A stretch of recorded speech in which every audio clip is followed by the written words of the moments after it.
Let's watch the first therapy session in Good Will Hunting. My name is Marco Sander. I'm a psychologist and licensed psychotherapist. I just want to give you a little bit of a background idea of what a therapist would probably think within that session. It's a poker game with this kid. Don't let him know what you've got. He probably even read your book, if you can find it. It's gonna be hard for him to find. Hi, Will. Hi.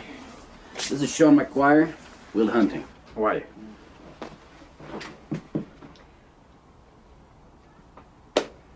Yeah, let's get started. Yeah, let's do it. I'm pumped. Let's let the healing begin. Will you excuse us? Yeah, please, Tom. You too, Jerry. Yeah, of course.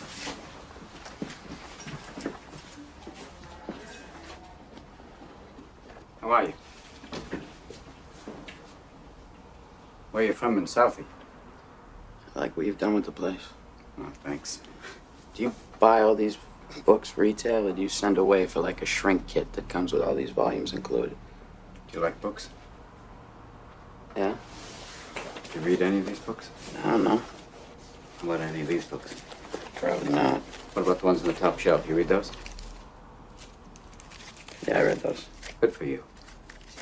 What do you think about them? Hey, I'm not here for a fucking book report. They're your books. Why don't you read them? I did. I had to. That must have taken you a long time. Yeah, it did. I like how he responds very briefly, the therapist right here, because the client is trying to derive the conversation, talk about different things, and the therapist is basically just answering quickly, basically saying, well, let's get started. He doesn't even want to give him even more content that he can react to. So let's get started with the therapy. This is what the therapist basically is trying to say. The United States of America, A Complete History, Volume 1.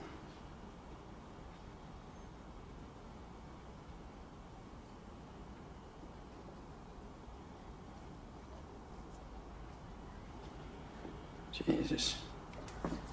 You want to read a real history book, read Howard Zinn's People's History of the United States. That book will fucking knock you on your ass. Better than Chomsky's Manufacturing Consent? You think that's a good book? Fucking people baffle me. You spend all your money on these fucking fancy books. You surround yourselves with them. They're the wrong fucking books. What are the right fucking books, Will? Hey, whatever blows your hair back. Yeah. Haven't got much hair left. Hey, you know you'd be better off shoving that cigarette up your ass. It'd probably be healthier for you. Yeah, I know. It really gets in the way of my yoga. You work out, huh? What, you lift? Yeah. Yeah, Nautilus? No, free weights. Oh, really? Yeah. Free weights, huh? Yeah, big time. Yeah? Just like that. What do you bench? 285. What do you bench? You paint that? Yeah. You paint? Mm-mm. Do you sculpt? No. You like art? You like music? The therapist asks a lot of closed-ended questions. A closed question is, for example, do you like art? And you can answer a closed question with a simple yes or no. If I would be the therapist, I would probably ask more open-ended questions. For example, not whether you like books, but how did you get into reading books? Why do you like books? Basically give an invitation to the client to share a bit more. And that would probably also help the client, because he's forced then to talk more, and then though he's easing a little bit up, and they can actually get started with the therapy. And the therapist, he asks a lot of questions. Half of them are probably closed-ended questions, and he's just like bombarding them with questions.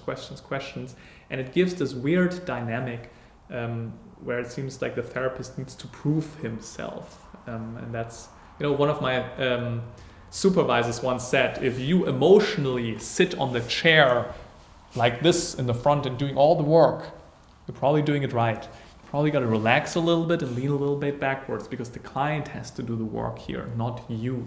You don't have to ask 10,000 questions to make it a good therapy session. It's a real piece of shit. Oh, well, tell me what you really think. Just the linear and impressionistic mix makes a very muddled composition. It's also a Winslow Homer ripoff, except you got Whitey rowing the boat there. Well, it's art one, eh? It wasn't very good. That's not really what concerns me, though. What concerns you? Just the coloring. You know what the real bitch of it is? It's paint by number. Is it color by number? Because the colors are fascinating to me. Are they really? What about that? I think you're about one step away from cutting your fucking ear off. Really? Oh, yeah. Think I should move to the south of France, change my name to Vincent? You ever heard the saying, any port in a storm? Yeah. Yeah, maybe that means you. I get the feeling that the therapist is not taking over the session anymore, the client does.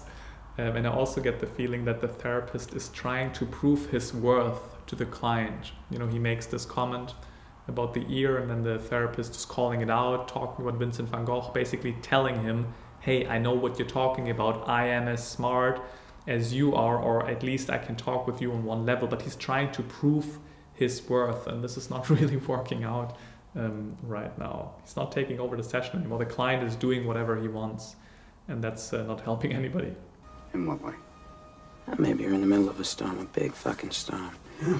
The sky's falling on your head, the waves are crashing over your little boat, the oars are about to snap. You're just pissing your pants, you're crying for the harbor, so maybe you do what you gotta do to get out. You know, maybe you became a psychologist. Bingo. That's it. Let me do my job now. You start with me. Come on. Maybe you married the wrong woman. Maybe you should watch your mouth. Watch it right there, Chief, all right?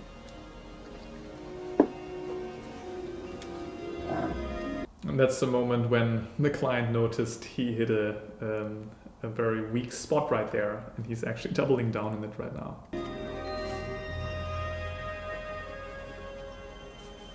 Well, that's it, isn't it? You married the wrong woman. What happened? Why'd she leave you? Was she, banging some other guy? If you ever disrespect my wife again, I will end you. I will fucking end you. Got the Chief? Time's up. Yeah.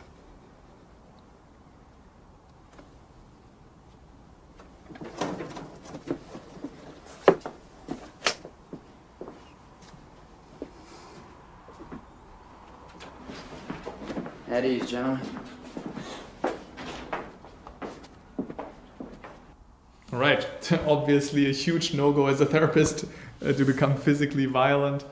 I'm not sure also how realistic that is, but sure, that's a no-go. Sure, as a therapist, you gotta notice, oh, anger is coming up, I'm getting provoked, but then you have to decide how to react with that, or maybe even make use of that information. You know, what does that say about the client?